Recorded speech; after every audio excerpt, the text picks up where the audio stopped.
short-term, mid-range, and long-term. Solutions can find us working in the margins. Today's world is a tough baseline. It's more difficult than ever to just exist or get by, and it's not getting any easier. Moving forward in today's world has become both an art and a science. Food, clothing, temporary shelter, long-term housing, short-term jobs, temporary employment, or long-range careers. It all takes some help and finesse. Not everyone can do it. It's an art and a science. And let's face it, not everyone is a scientist. Some people need more help than others. The basics like reliable transportation, internet, laundry, a regular shower, even water, those basics we all take for granted. Electricity, these are the challenges of those caught in the net, are homeless, unhoused, housing challenged, living in the margins. People of all ages, young, middle-aged, senior citizens, entire families, male, female, all reasons and all walks of life. Anyone can find themselves living in the margins. Homelessness and the challenges that go with it are not going away, and we can't ignore them. It's just too expensive. We've got to do better. Take the next step forward. Tune in now and listen to Working in the Margins. Good afternoon, city of San Bernardino, city of Chino, city of Montclair, city of Victorville, city of Adelanto. These are some of our cities in our San Bernardino County. And today is activities. Today is Good Trouble Continues Day. And we have activities honoring John Lewis and good trouble that we can get into in our communities. So welcome. I'm Shazette. I'm with Family Assistance Program. And I am the host of your Working in the Margins radio show, podcast, TV show. I've been challenging myself, Eric. I'm going to talk to y'all know Eric. That's Easy E. He's my engineer. I've been challenging myself, Eric, lately to be more, to be clearer in my messaging and to I don't want to always sound like it's dire, like everything is horrible, and I'm trying to be more positive. I want to encourage people out there these days. It's just kind of rough out there these days, but a friend of mine said, "I know, sis, but you have survived the worst of anything that you've been through, right? Because I'm still here. Same goes for you. You survived. If you're here, you're listening to this show. If I'm looking at you or if you're looking at me, then you survived the worst of anything that you've been through. So cheers. And let's keep going, Thelma. Only a certain amount of people are going to get that reference. But again, today is the anniversary of John Lewis, and he coined the phrase "good trouble." But I'm gonna read the quote, okay? Because this is one of my favorite quotes. Hold on a second. Let me find it because I have it. I don't remember, so I have to write it. I have to put it in my notes. So, John Lewis, who was, I'm gonna tell you a little bit about John Lewis too. But as you're listening right now to the show, I want you to keep this in mind. Do not get lost in a sea of despair. Be hopeful. Be optimistic. Our struggle is not the struggle of a day, a week, a month, or a year. It is the struggle of a lifetime.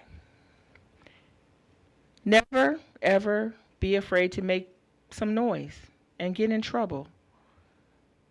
Good trouble, necessary trouble. And that's from John Lewis.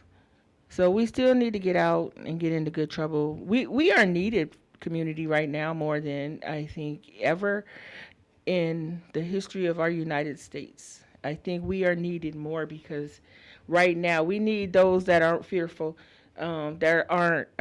John Lewis also said, "You are a light. You are a light.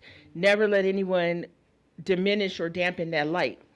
We are lights.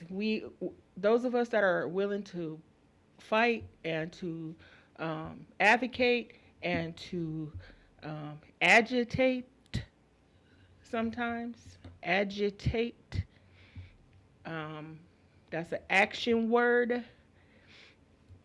Some of us, we need encouragement, we need your support because we do understand why not. There's a lot of folks missing from the fight right now because they're afraid. They are being oppressed and they're afraid. They're afraid to come out and speak up for themselves, nonetheless, come out and speak up for others. And we understand that. I understand it. And it makes me sad. But it's reinvigorating to be able to still advocate and agitate. Um, we believe in the nonviolence method of protest. Some other people don't believe in that. So when we out there being cool and we're not trying to start any violence, we don't throw hands first most of the times. We don't. It's the folks that come out there to police us. And that's looking crazy right now, folks. We don't even know who they are. We don't even know who they are. And it's scary because we don't know who they are. And which is just this, see if this makes sense to you. It makes sense because I guess to me, because it's happening and it has to make sense. But there are police departments in some cities that are telling us to call them if we need help or if we are in a situation with the immigration ICE. I'm going to call it ICE because everybody else does. Everybody knows ICE. If you get in trouble in the city of Ontario, for instance, ICE comes a knocking and you're being questioned. Maybe not even about you, but about a family member or a neighbor.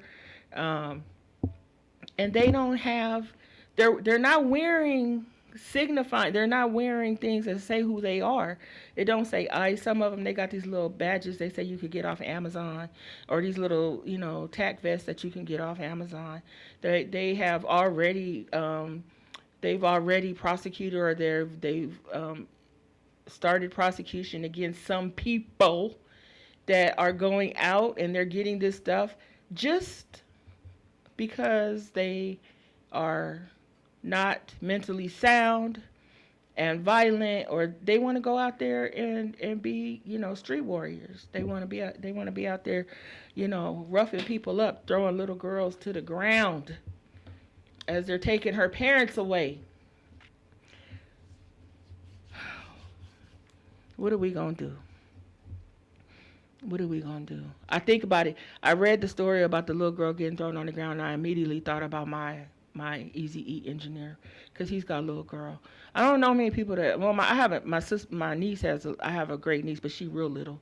But I thought if anything ever happened, because it doesn't have to be legitimate. They just have to think that maybe the last name is, it sounds, whatever that means, it sounds Hispanic or it sounds Latin or black or whatever. I thought about that. I said, what if something happened and they just wanted to question Eric, and he's, out, because he does stuff with his kid, and they just out and about. And something happened and they, separated him from his daughter. And I'm there. Maybe I'm there. What am I willing to do? What am I willing to do? What are you willing to do? How, even though they're going to sit him down, now they're separated. And this is happening, people. I'm giving you a hypothetical. I'm giving you an example because I know somebody that, has a child that's, the age of a story that I saw recently. And I said, and so, they got him in the back because they're asking him questions. And people, it wasn't even about him. It was about his relative. But they rolled up strong, separated him from the daughter. Maybe Eric don't know nothing about why they separating, why they questioning him. Maybe, it's bits and pieces because that's what they do. They're unidentified.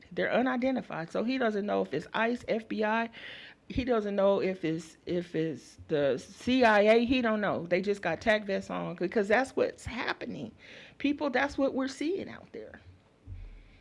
And what am I willing to do? What are you willing to do as a bystander? Can you be an upstander? Are you gonna say, please, stop doing this? He's legal. He's here. He's got, or legal, whatever that is. He's documented. He has a right to be here in these states, and they separate him. You know what my concern would be? That Eric would lose his freaking mind. And to protect his kid, because that's what these people are doing. They're doing it, and these folks' kids are being taken and they're being separated from them. A day, a night, a week, a month. They're going into these concentration detention camps. Like there's one in Florida, they call it Alcatraz. Alligator Alcatraz. But they're going everywhere. They're separating. They're going wherever they want to put them. Because this industrial prison complex now, includes the detention centers and, all that. And it looks, it's about money. What would Eric be willing to do? Is he going to lay his body on the line? Because now this is not even his trouble, but this is what's happening. It's not his trouble. How do we protect those that are unjustly being restrained, detained, arrested? How do we support them? How do we help them? Are we going to throw ourselves in the middle of it? I'm going to go to break, and when I come back, I'm going to tell you about what Karen Bass did last week. And we're going to keep talking about Good Trouble Continues and the need for our Human Rights Coalition here in San Bernardino. I'll be right back.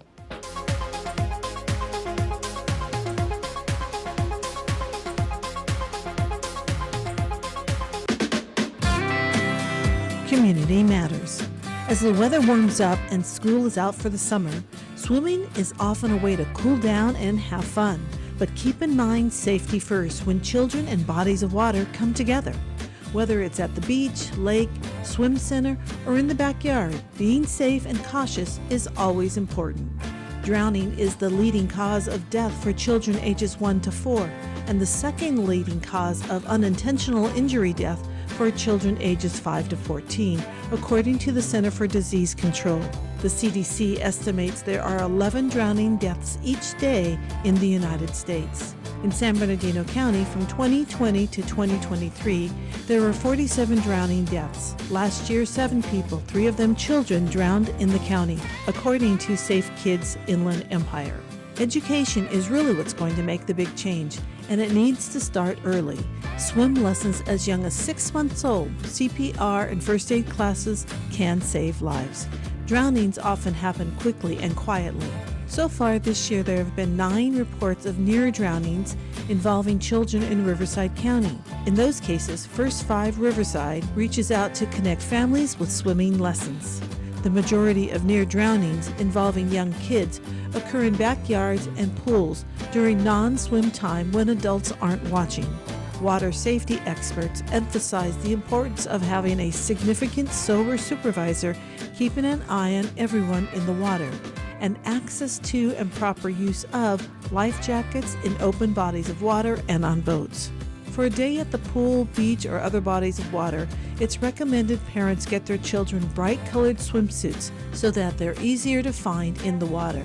Families can get free swimming lessons in Riverside County pools if they have exposure or access to an open body of water, especially if they're referred by someone at First 5 or another county department. In 2023, in Riverside County, of the 31 people who drowned to death, 24 were adults.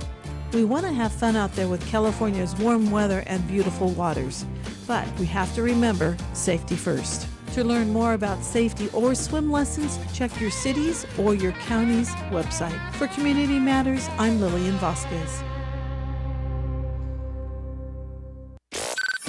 Miss your favorite show? Download the podcast at kcaaradio.com.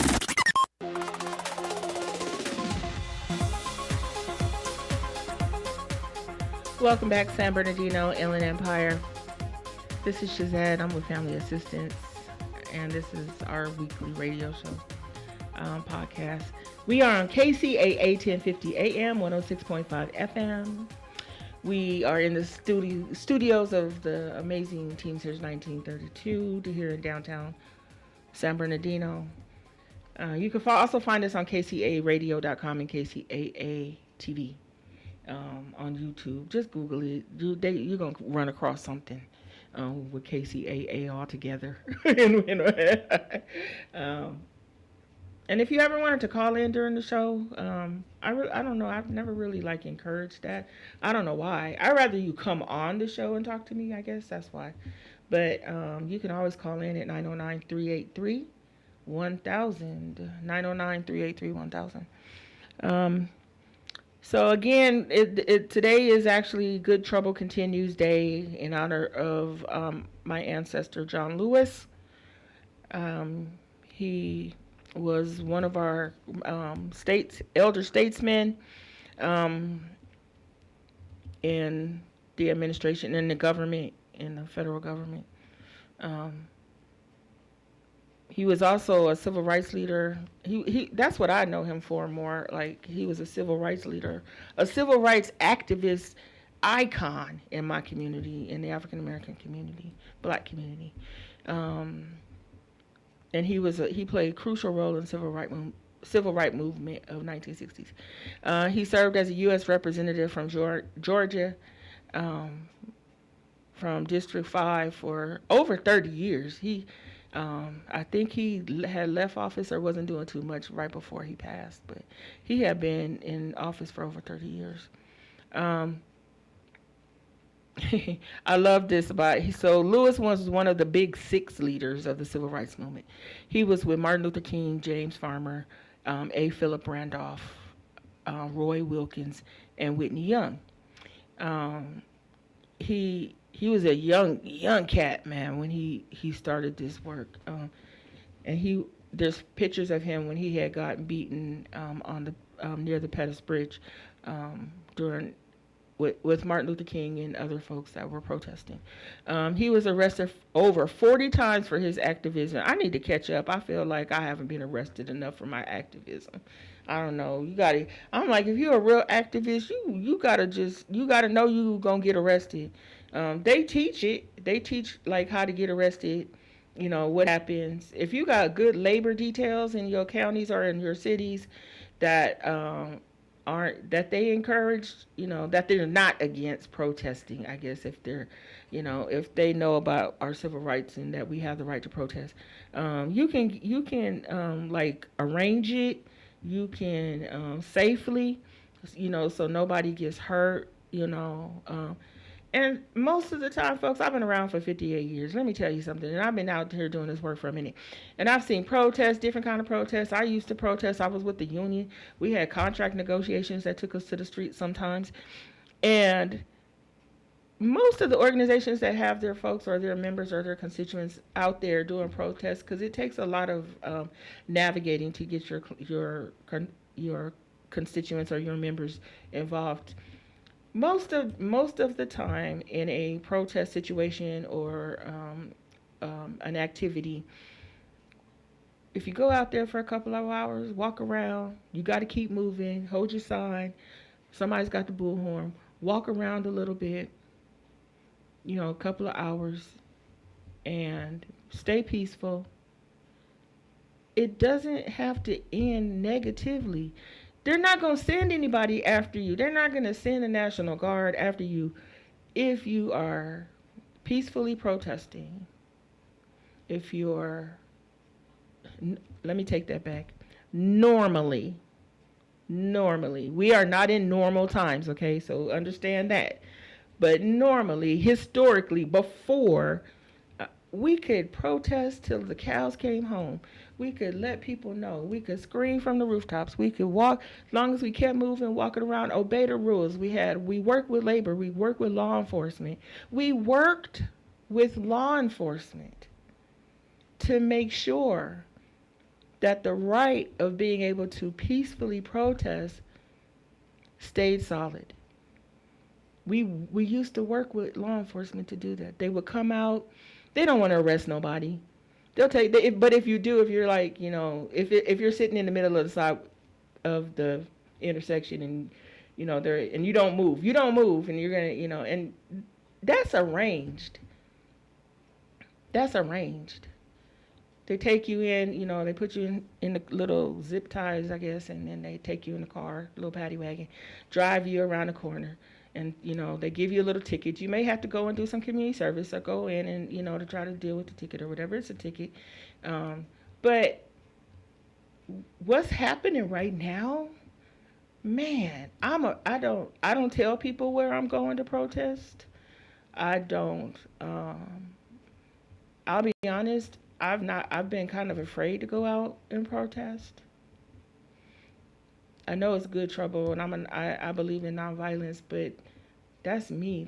Some folks on the other side don't believe in that, and they're hurting folks, and they're separating families, and and there's not enough of us out there to protect each other, because so many of us that used to be out there all the time are afraid to go out there.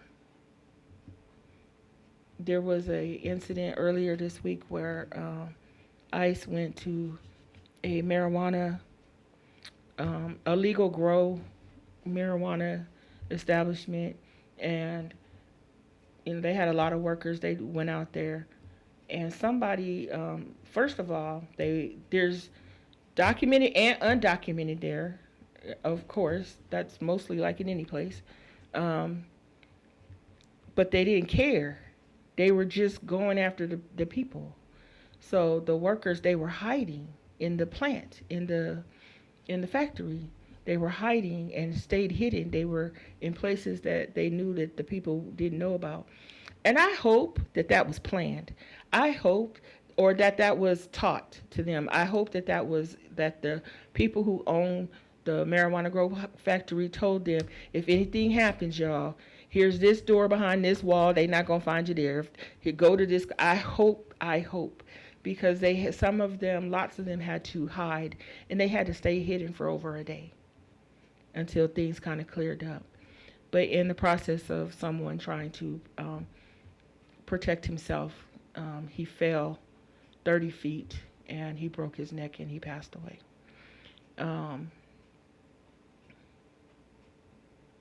That really touched my heart because he was 56, I believe. And I saw the pictures and I was like, he looked like me and him could probably have been about the same size or so. I'm not running, y'all. I'm sorry. I'm not running. I'm not climbing. I'm not doing nothing. I'm not getting up on nothing precarious. I'm not doing that. You just gonna have to take me, and we gonna have to have this out. You just gonna have to, because why should a 56-year-old man who've been working there for over 10 years to take care of his family die from a broken neck running from ICE in a place that he had worked for 10 years? Why? That's scary, huh? Okay, let's talk hopefulness. Let's talk hope. Let's talk what we can do. Let me tell you about something we're doing right here in San Bernardino. My agency is heading it up, Family Assistance Program. I talked about this. I went to City Council last night. And because the whole impetus for this was Paul Leon's messages at the City of Ontario a couple of weeks ago, and about, he just kind of talked about openly about some of his disconnectedness to his community and not realizing that ICE was a problem even in his community. So this whole show is like an impetus to him, or he was the impetus for this show. And I thought this was a show that really needed to be done. On top of And now I guess he's on an apology tour. Just do better, Paul Leon. That's all. I say just do better. Everybody just do better. So I went to City Council last night, and I brought that up, and I said, San Bernardino City Council, I love the mayor. She's great. She does good things. Well, I like her. I don't. And the city council, there's some great advocates on the city council for the city of San Bernardino, Dr. Treasurer Ortiz. So I went to city council in San Bernardino last night, and I'm gonna go to Chino's too, so the next meeting, because I want them to do better. I want everybody to do better. I think San Bernardino's been like on the right side of things. So I would never expect Mayor Tran or anybody from the city of the council to say anything like, well, they're not bothering, I haven't seen it, or they're not bothering. I don't expect that from any of them. I think those folks are very aware of what's going on in the city, and they support that. But this show was, I felt I needed to tell him, like, dude, don't, listen to your people in your city. If your people are trying to recall you, or if your constituents are saying, you're not listening, you're not hearing, you're not, listen, please do whatever you can. Your job is to make them happy. It's for them to be happy with you. So I went to city council and I made those comments about that. So we started a Human Rights Coalition here in San Bernardino. It's headed up by Jim Bolus. He's on our team at Family Assistance, and they've had like a few meetings. So today was one of the general meetings, which I thought was so apropos because it's on John Lewis Good Trouble Continues Day. So for those of you who don't know what a Human Rights Coalition is, most cities have them. They were developed and made out of necessity to an answer of violations, human rights violations. So I'm gonna tell you why the need. This is the need for a Human Rights Coalition here in San Bernardino, and this is why we're trying to answer the call. The coalition will include advocates that protect the fundamental rights of freedoms of individuals. We promote equality and combat discrimination in all forms, not just LGBTQIA2 spirit, all forms of discrimination, Black, transgender, if there's white people being discriminated against, or if they felt like their human rights were being infringed upon, then they would have a right to seek guidance from the HRC. We try to provide services for victims of human rights abuses, support, legal support sometimes. We show folks how to file complaints. We also, it's the monitoring arm to address systemic issues that lead to human rights violations. We work towards creating a more just and fair society for all individuals, everybody.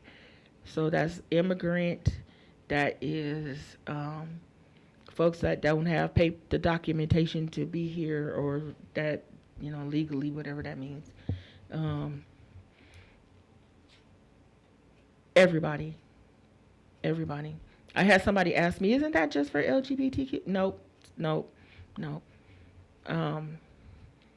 We collaborated we are starting to, and we're building that up, and I look forward to that, because I want to be around people that have the same outlook and think that this is something that we need. This is a rescue mission. We're not going to keep talking about stuff at the round table about what's wrong and how to fix it. We are now on the rescue mission, and this is the Bible for the rescue mission. We are trying to save lives. The Human Rights Coalition is an advocate for the marginalized and vulnerable communities, and that they have a voice and that they are protected. Because sometimes when those rights are infringed upon, where we have to file complaints, is because our community members were hurt for something that most of the time they don't have any control of. You can't control where you were born, what color you were. That we don't have control over some of those things. And I think the most important is the Human Rights Coalition is upholding and defending the universal, that's the universe, Declaration of Human Rights. And that's why we need it. And that's why we need people to come along and join up. I think the next meeting is in October. I was working on a location. I'll have all the details probably by the next show. But if not, definitely in August. And then I'll keep reminding. And I just think everybody needs to be a part of it. They just need to come. They just need to be a part of it. And so we could start, becoming upstanders. So when we see things happening out there, like fathers and mothers being separated from their kids, that we are not afraid, that we know that we have human rights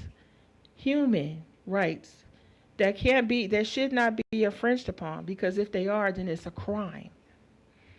And so we need more people to join up with our Human Rights Coalition. So let me tell you what happened with Mayor Bass last week. So I think everybody, if you watch the news, then you know, and I was so scared for her, and what she did affected me in a way that I wasn't expecting. So I had to, because I recently got to meet her and sit down with her and have beautiful conversations around homelessness and the work that she's doing, or that the city of Los Angeles is doing. And I think there's so many things that we could learn from Los Angeles. And she's a great lady. She's a great, I've known her for, and worked with, we've worked in the same circles because she was in the assembly, and then I was in the Senate.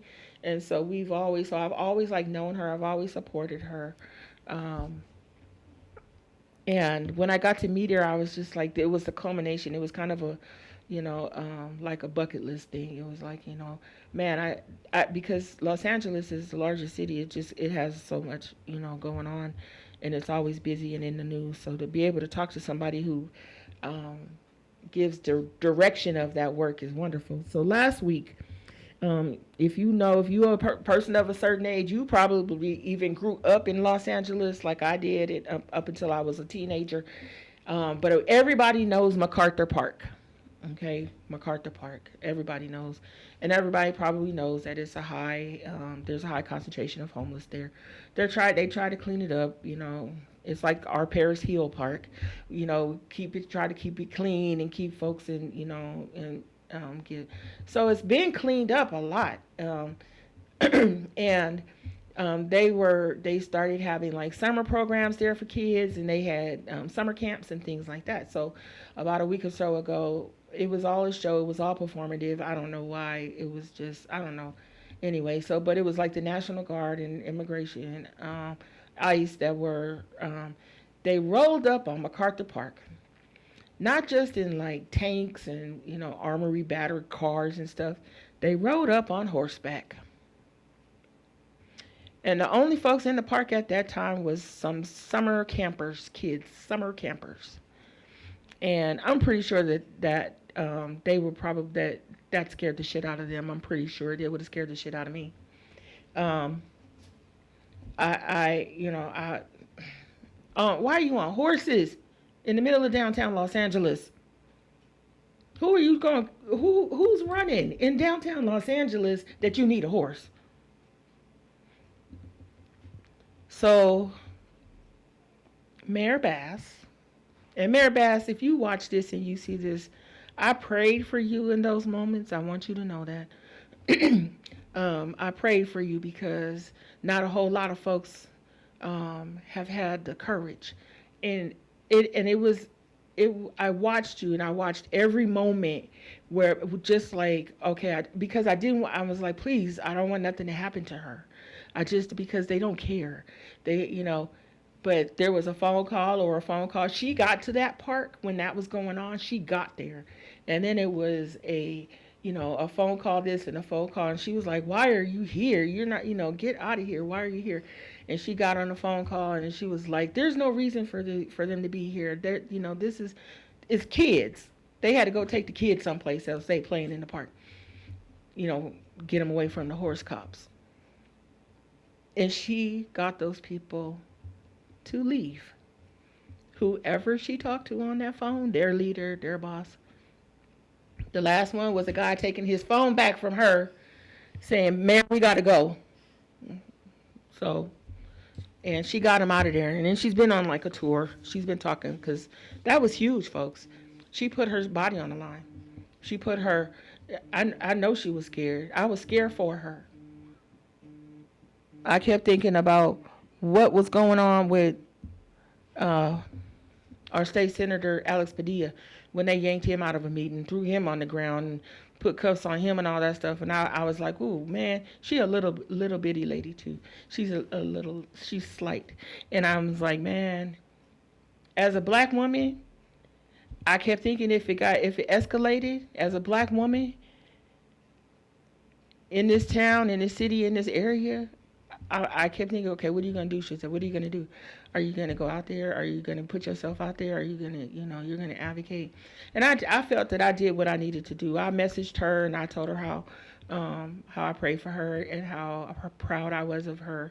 And I mentioned it to some friends, the friends that actually orchestrated the me being able to meet her at a fundraiser at their home, Melinda and Ellen. And I don't know what else to do. I'm just like, I want to have fundraisers for her. I want to support her because she put herself on the line. And I don't do politics really for real. And like on this show, I really don't get into it. I don't really care. But what I saw, I know she's the mayor, but what I saw was that this was an African-American woman, a black woman in leadership at her job as mayor that put herself between horse cops and children. And she's been seeing everything, all this agitation going on between these law enforcement folks and the city folks and the community folks. She's seeing, so she knew, she didn't know how she was going to leave there that day. She was, I know she was probably trying to tap into every ancestor in the universe for protection. And I prayed the same. I said, please just protect this woman, and she did it. So if she sees this, I'm going to send it to her. I'm going to say, watch this, I talked about you because I really, really appreciate what you did. Because a lot of us aren't doing that. We're afraid. I'm afraid. I have to watch how I move. Because I'm also a professional working person in this county. And not everybody agrees that whatever is going on right now is wrong, and I still have to work in this community with these folks. And I want to reiterate again that this is not a political stance. This is not political anymore. It's not. It's not about politics. It's not about red, white, or blue, or red, white, and independent, or blue and independent. It's not about that anymore, folks. Because everybody is getting snatched up or being harmed, losing jobs. I'm watching videos now, trying not to doom scroll, but watching videos of MAGA, they call them MAGA supporters, trying to take back their vote. Because they're saying we didn't vote for this. No. You may have been indoctrinated with Republican views, but this is not that. This is not that. This is extremism.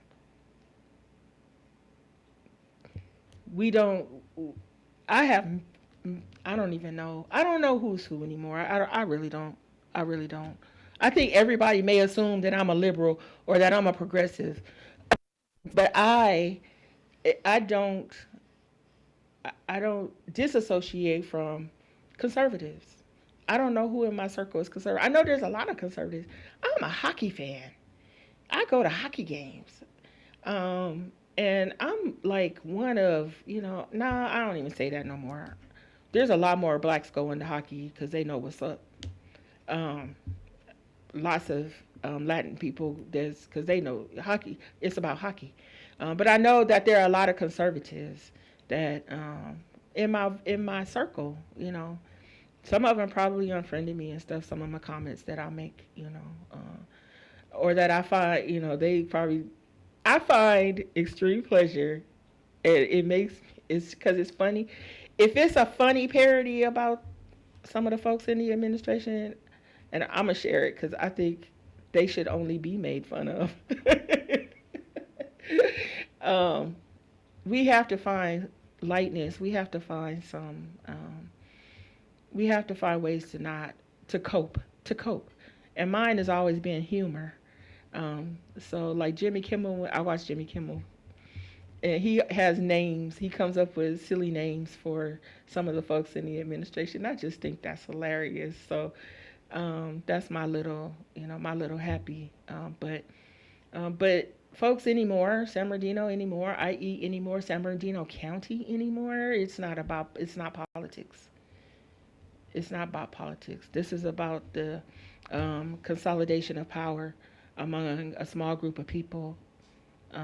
It's fascism. And that's not who we are. So it's catching some of us off guard. I also feel like people always come for California because we wonderful. We are a donor state. We do a lot of help. We help a lot of other struggling states and things like that. So I always feel like they're just gonna come for California even harder. I'm gonna take a break, and when I come back, we're gonna close out the show. I'm gonna give you some more ways to get involved, and see you in a minute.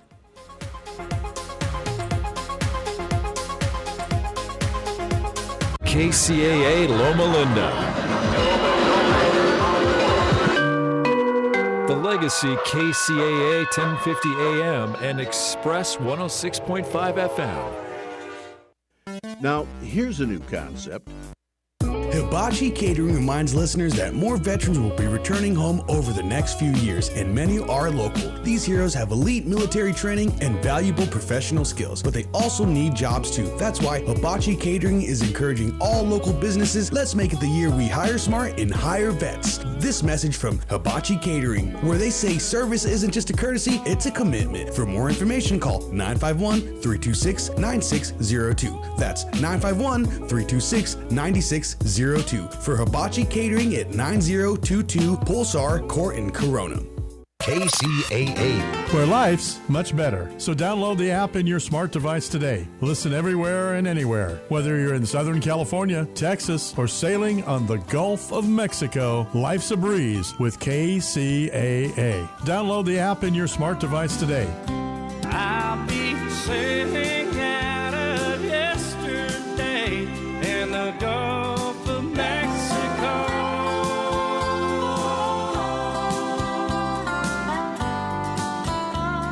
KCAA. KCAA.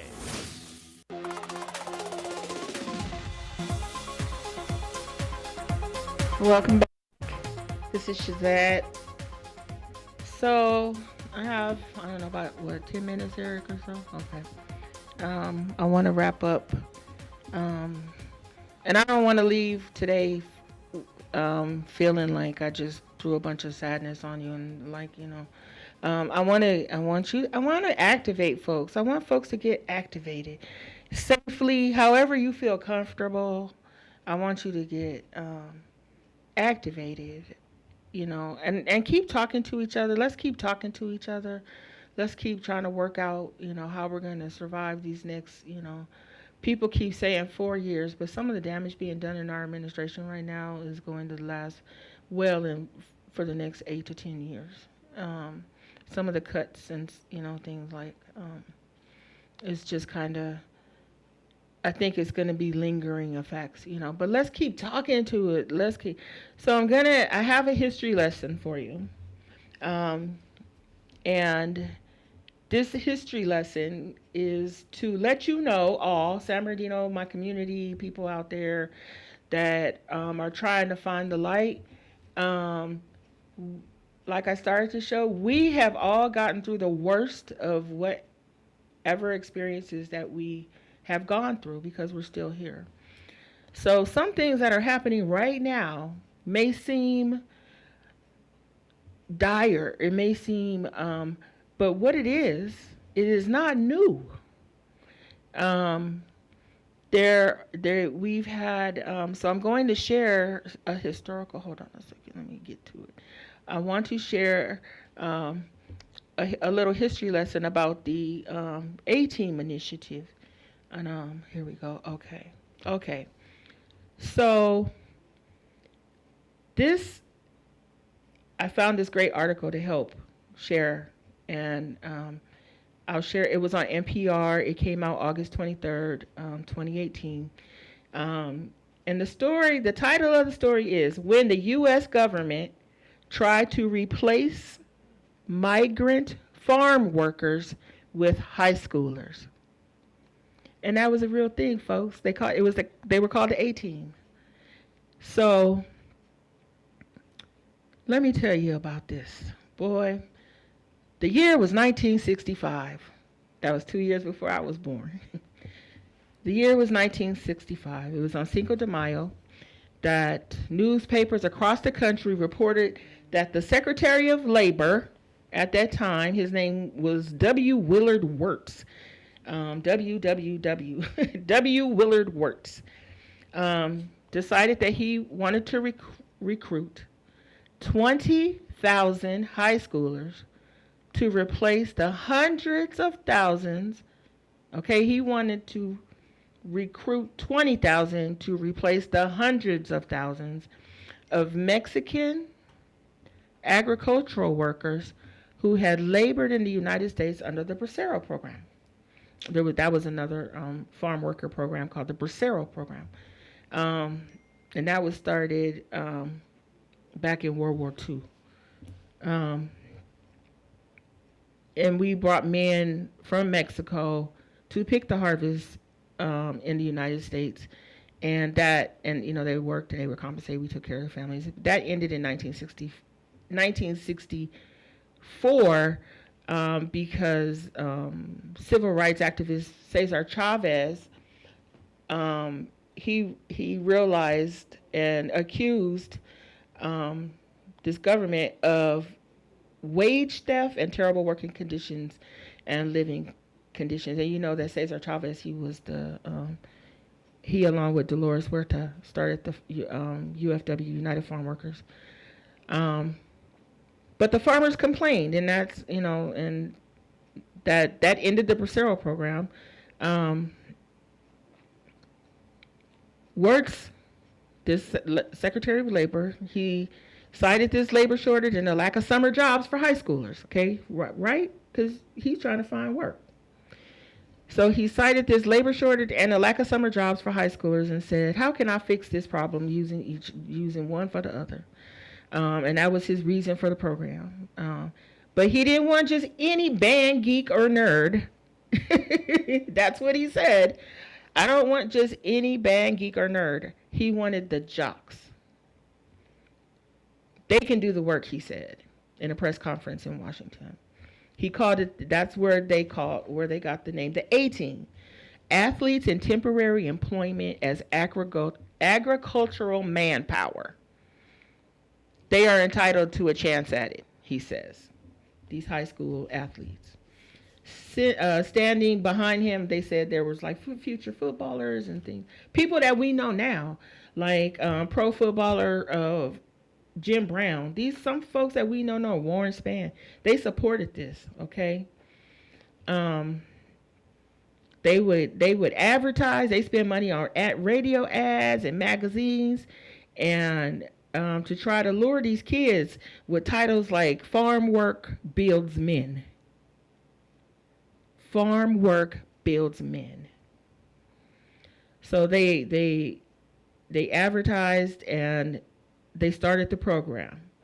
So one of the story features one of the workers from that time.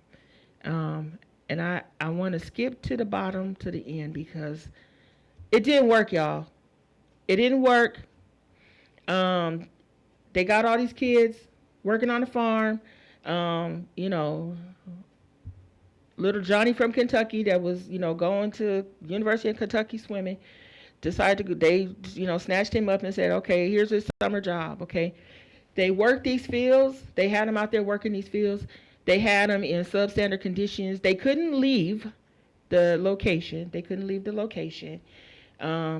were up at they had to be up at the crack of dawn. Because it was 110 degrees by 9 a.m. But it did not, this program did not work. The gloves that they had, the gloves that they had to use, the students had to use, only lasted for 4 hours because they were picking cantaloupes, and the hairs on the cantaloupes made them, it was like picking up sandpaper. Now think about it, okay, y'all, I want y'all community, think about your 18, 19, 20-year-old, your 17, 18, 19, 20-year-old who's working this program, man. Think about this, okay? They got paid minimum wage, which was $1.40 back then, $1.40. Plus 5 cents for every crate that they filled, 30 to 36 fruits. And they fed them beans and eggs and bologna sandwiches that literally toasted in the heat, even in the shade. So folks, this program did not work, okay?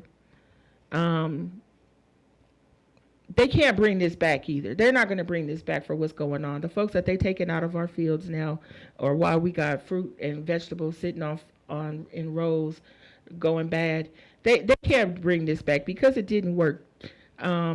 These kids lasted, they didn't even last 6 months. They didn't even last 6 months. Why would you even try to replace our immigrant population that prides themselves on this amazing, wonderful work that takes care of all of us, that feeds us? Why would they think they could? Why? They had dedicated workers already. You know, keep taking care of them. So that is that's my history lesson, and that I hope that makes you feel hopeful that we're not going back, y'all. Let's help. Let's get out there. Let's talk to our immigrant communities. Let's support them.